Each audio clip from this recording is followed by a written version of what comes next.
Hello learners, welcome to NIOS. Today we are going to talk about molecular inheritance and gene expression part 2. First, we'll study about DNA replication. What is meant by DNA replication? It's a process by which DNA copies itself. How this replication takes place? There are different steps of replication. We can categorize them into first the DNA. As we studied earlier, that DNA is a double helical structure. When the replication of DNA has to take place, that helix is to be opened up, and that is known as the unwinding of DNA double helix. The next step is the synthesis of the primer, and the final step is the synthesis of new DNA strand. This DNA replication is semi-conservative in nature. What is meant by semi-conservative is that we know that DNA is made up of two strands, that is clear to you now, and those two strands are antiparallel to each other.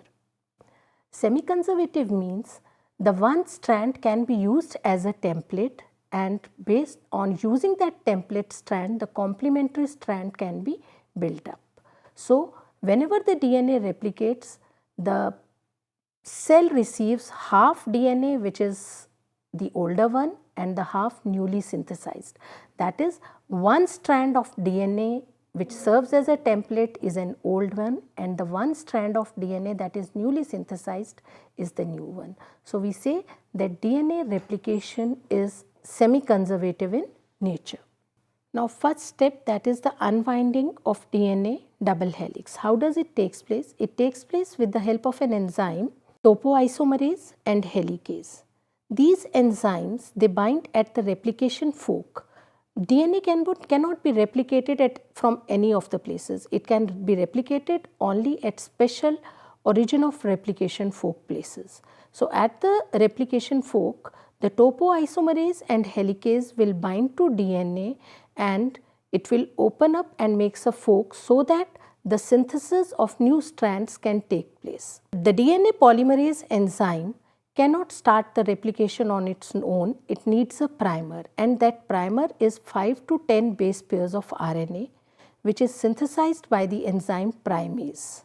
The primase will synthesize the RNA, and the DNA polymerase will keep on adding the nucleosides which are present in the cell to that chain, and ultimately the new strand of DNA is synthesized. As you can see here, the new strands, one is the leading strand and other are the Okazaki fragments. These are the new strands, and they are always synthesized from 5' to 3' direction. 5' means the 5th position of the sugar, and 3' is the 3rd position of the sugar. The new nucleotide is always added at the 3rd position of the sugar molecule. So, the synthesis is from 5' to the 3'. One of the strand that is synthesized is continuous, and that strand is known as the leading strand. As we can see in the slide, it is a continuous arrow 5' to 3', the newly synthesized strand, that is a leading strand, and the other strand which is synthesized in small fragments. You can see small arrows on the slide, and these are known as the Okazaki fragments. The synthesis of the second strand is not continuous, and these Okazaki fragments are later on joined by ligase. Okay. Now, once the new DNA has been formed, no new DNA complementary strands have been formed, this DNA, the proofreading of this DNA goes on so that the genetic makeup of the organism does not change at all, and that proofreading is also done by another set of DNA polymerase enzyme. This was about the DNA replication. Now we will move on to the next topic, that is the central dogma. What is meant by central dogma? Dogma means a truth. Central dogma is the transfer of information from gene to the site of protein synthesis. The site of gene in case of eukaryotes is a nucleus, and that too on the chromosome, and the site of protein synthesis actually is the cytoplasm. Now, we know that the product of the gene is an enzyme or a protein. There are two steps which are involved in protein synthesis. The two steps are transcription and translation. Transcription means the formation of messenger RNA from the DNA. That is known as transcription, and translation is formation of proteins using messenger RNA in the cytoplasm. What happens in case of retroviruses when RNA is the genetic material? When RNA is the genetic material, which is there in case of retroviruses, HIV viruses, this RNA first, once that virus enters into the body of the cell, the RNA is changed to a DNA with the help of an enzyme reverse transcriptase, and this process is known as reverse transcription. Once it gets integrated into the DNA, then it will make the RNA and then the proteins. So, in case of retroviruses, there is an additional step, that is first that RNA is changed into a DNA. Then only it will be able to utilize the machinery of the host. Before we move ahead, we must know what a genetic code is. Genetic code is the nucleotide base sequence on DNA which will be translated into the sequence of amino acids of the protein to be synthesized. The characteristic of genetic code is it's a triplet. So, we know that DNA contains the nucleotides, and nucleotides are made up of bases. These nitrogenous bases, triplet is 3 nitrogenous bases, say adenine, guanine, cytosine. Okay. So, genetic code is a triplet. We have total 4 nitrogenous bases. So, the DNA can be transcribed into messenger RNA using the rule of complementarity, while the messenger RNA, which is carrying the bases, there is no rule of complementarity between the bases and the amino acid. So, how this genetic information which is there in the form of bases translated into amino acid?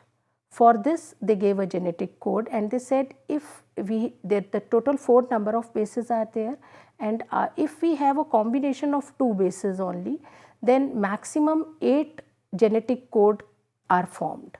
But if these bases, this genetic code is a triplet, then total 64 such permutation combinations are possible, as we can see in the slide. This U stands for uracil, C for cytosine, A for adenine, and G for guanine. And there are 64 such permutation combinations of bases are available if genetic code is a triplet. Then genetic code is unambiguous. Unambiguous means that suppose the code AUG, which codes for a methionine, it will not code for any other amino acid. It will only code for a methionine. They are commaless and non-overlapping. As I have written the base sequence AUA TAGCCC. So, it is commaless. It means that AUA will code for one particular amino acid. It is non-overlapping. Like once AUA has been read, then it will not read UAT, but it will read the next one, that is TAG. It will code for another amino acid. And then the third codon, that is CCC, will code for the third set of amino acid. So, it is commaless and non-overlapping. Now, what is meant by the next, that is it is degenerate. Degenerate means that we have 64 such codons, and the total number of amino acids which makes up the protein are only 20. So, we have much more number of codons than we have the number of amino acids. So, for one particular amino acid, more than one codon is available. As we can see here, that UUA codes for leucine, UUG codes for leucine, CUU codes for leucine, CUC also codes for leucine. CUA codes for leucine and CUG also codes for leucine. So for leucine only we have 6 codons which code for the same amino acid. So this clearly indicates that the genetic code is degenerate. Now this genetic code is read on the transcribed messenger RNA during protein synthesis. The sequence of the bases on the messenger RNA will ultimately determine what will be the sequence of amino acids in the protein. AUG is always the initiation codon and it codes for methionine. So whenever the protein synthesis takes place, the first codon that is to initiate the protein synthesis is always AUG. Then there are certain stop codons. How the RNA comes to know that now the protein synthesis is to be stopped, and this is the total number of amino acids which makes up this polypeptide. There are certain stop codons, or we call them also as nonsense codons or the terminator codons. They are UAA, UAG and UGA. Then genetic code is universal and common almost for all organisms on earth. This means that if AUG is coding for methionine in case of plants, then AUG is going to code for methionine only in case of animals or in bacteria. So this genetic code is universal and common for all the organisms on the earth. As I told you that there are 2 steps for protein synthesis. First is the transcription and next is translation. What happens in transcription? This is a slide which tells us how the transcription takes place in prokaryotes or the bacteria. There is a enzyme RNA polymerase that goes and binds to the promoter site on the DNA. We have seen in replication that topoisomerase and helicase, they open up the DNA for replication, but here all the opening up of the DNA molecule is done by DNA polymerase only once it binds to the promoter region. Sigma factor, as you can see in the slide, helps in attaching the RNA to the promoter region. Once RNA polymerase has attached to the promoter region, the elongation of chain starts and the RNA molecule starts synthesizing. You can see the pink colored RNA molecule that is being formed. Then once the elongation proceeds, ultimately when it encounters the nonsense or the stop codon, the RNA synthesis stops or terminates, and the rho factors attaches to the RNA polymerase, and RNA polymerase is released from the DNA molecule. So RNA has been formed, and in the case of prokaryotes, the translation also starts immediately along with transcription, because in prokaryotes there is no nuclear membrane present and the chromosome is only as a nucleoid which is present in the cytosol only.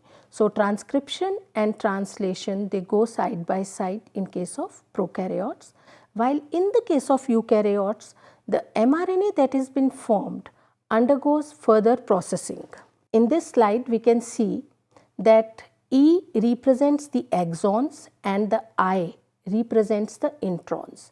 The mRNA has been formed which carries the exons as well as the introns.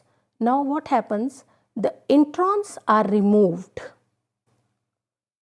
Introns are removed and the exons are joined together to form the messenger RNA which is active now, the processed messenger RNA which will ultimately result in the protein synthesis. Now after the removal of introns, the another step which takes place in eukaryotes is addition of methyl guanosine at the 5' end of the messenger RNA, and at the 3' end the 200 to 300 base long poly A tail, that is poly adenosine or adenylate tail is being added. So now once the capping and the tailing of messenger RNA is done, it moves out of the nucleus through these pores in the nuclear membrane into the cytosol for the process of translation. Translation is being done by the RNAs. The first RNA we have already covered, that is the messenger RNA, how it is formed using DNA as the template. Then the transfer RNA and the ribosomal RNA are in the cytoplasm. Now messenger RNA after being transcribed has moved into the cytoplasm, but tRNA and the ribosomal RNA are already present in the cytoplasm only. The transfer RNA has a clover leaf-like structure, the green colored one, as you can see. At the bottom of it, the anticodons are present, which are complementary to the codons which are present on the messenger RNA. And on the other side, the top end, as we can see, of the transfer RNA, the amino acid is attached. So for every amino acid, there is a different transfer RNA. Then ribosomal RNA is made up of proteins and the RNA. Lot many proteins and the RNA together will make up the ribosomal RNA. What are the various steps of translation?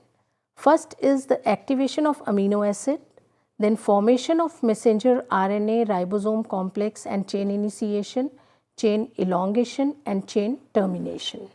In amino acid activation, amino acid combines with the ATP molecule.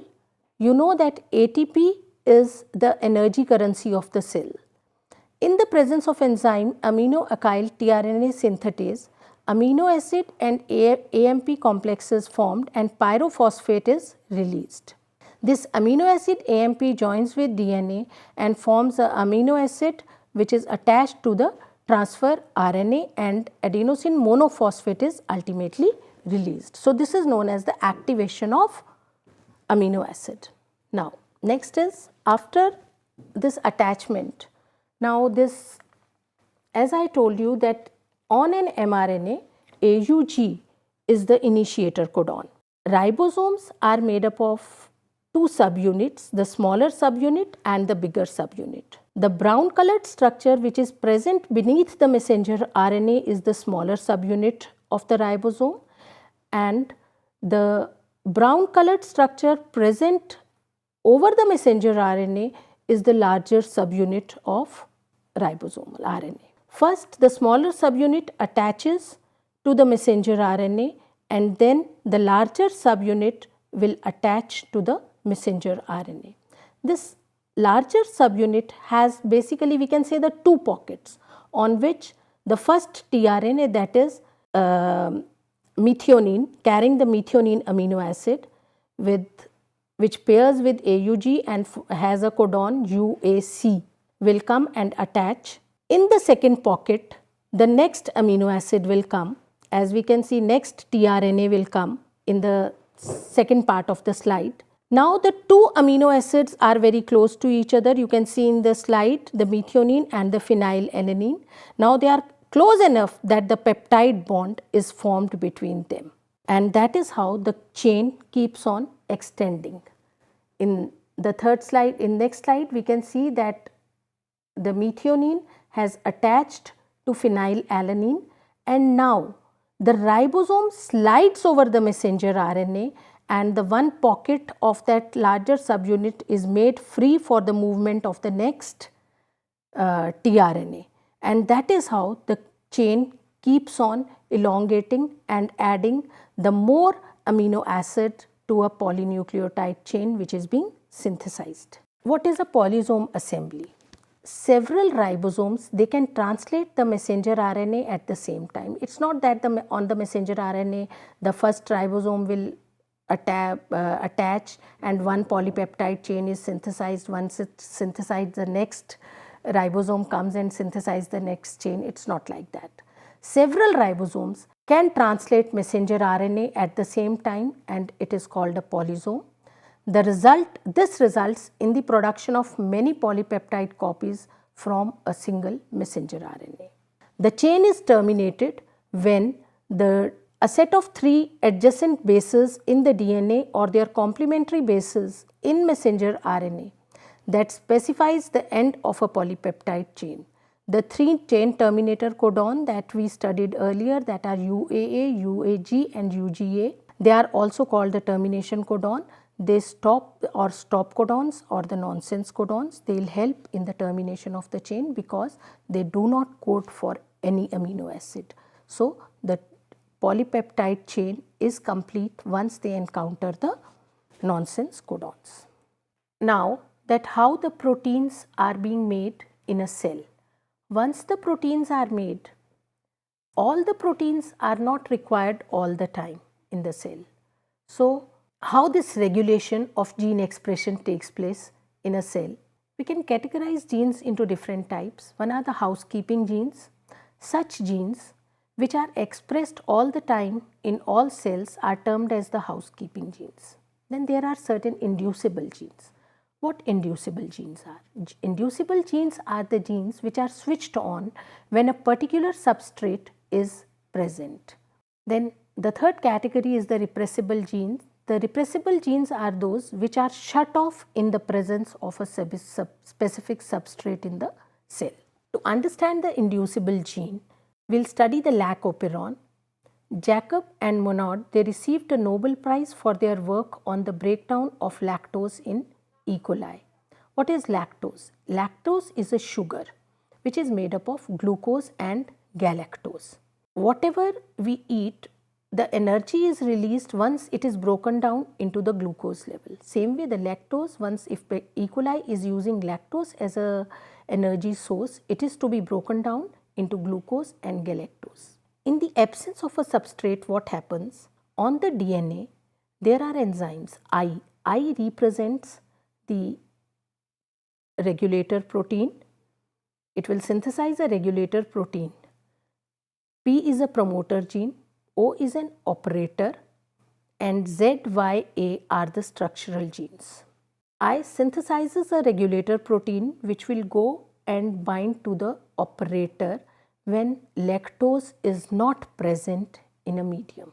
Once the regulator protein goes and binds to the operator gene, the RNA polymerase cannot come and bind to the promoter gene, and the transcription of the structural genes will not take place. So, in the absence of lactose, the regulator protein binds to the operator gene and it will not let RNA polymerase bind to promoter gene for the transcription of the 3 genes Z, Y, A, which are the structural genes. And in the presence of lactose, this regulator protein which is synthesized by the I gene will attach to the lactose. Once it binds to the lactose, now it is not free and it cannot go and bind to the operator region. Once the operator is free, the RNA polymerase can bind to promoter, that is represented as P. Okay? RNA polymerase will bind to the promoter and the transcription of Z, Y and A gene takes place. Z produces beta galactosidase enzyme, Y produces permease and A produces transacetylase. All these 3 enzymes work together in the uptake of lactose into the cell and also helps in the metabolism of lactose into glucose and galactose. So, that is how the control of gene expression takes place in case of the inducible lac operon in E. coli. Now, we will move on to the next topic, that is mutation. What is mutation? Mutation is a heritable change in the structure, content or organization of the genetic material. What is meant by structure and content is? Now it is very clear to you that DNA is made up of bases and ultimately these bases will tell what will be the structure of a polypeptide chain that is formed. And if there is a change in the sequence of these bases, it will ultimately result in the changed structure of the polypeptide, or we can say either the abnormal or no protein will be formed. So the mutations can be categorized into two types, the point mutation or the chromosomal mutation. What are point mutations? Point mutations which occur in one gene. Say if only one base pair has been changed. So that is a point mutation. And in chromosomal mutation, which affects number of genes on a chromosome. Say a part of a chromosome has been lost. So that will be a chromosomal mutation. What are the different types of chromosomal mutation? That can be a deletion when a piece of chromosome is lost. As we can see here, I have represented it as gene A, B, C, D. In the second set, you can see that first two genes are present, but the 3 and 4 are not present. So it means I have represented it with 2 genes only, but most of the times it is much more than 2 genes which are lost when the deletion takes place. Then inversion. Inversion is the part of a chromosome breaks up and rejoins in an inverted position. The gene A, B, C, D, AB are in the right orientation, but instead of CD, now their sequence has been changed to DC. It is not that the gene changes, it is maybe the chromosome has inverted in such a way, maybe the part of gene, it's not the complete gene that has been reverted, but maybe only a part of gene has been reverted. Now duplication is when the gene makes it, when a part of a chromosome may get represented twice. Here I have shown it as A, B, C, D, and in the second arrow you can see it's A, B, C, D, C, D. So it has resulted in a duplication of the part of the chromosome. And the fourth type of chromosomal mutation are the translocation, when the part of chromosome moves to another location or to another chromosome. So the 4 types of chromosomal mutations are deletion, inversion, duplication and translocation. Now coming to the point mutation.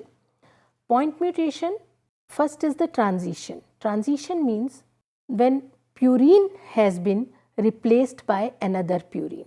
We know that guanine and adenine are purines. Here I have drawn the structure base sequence of a DNA, because in the RNA thymine is not there.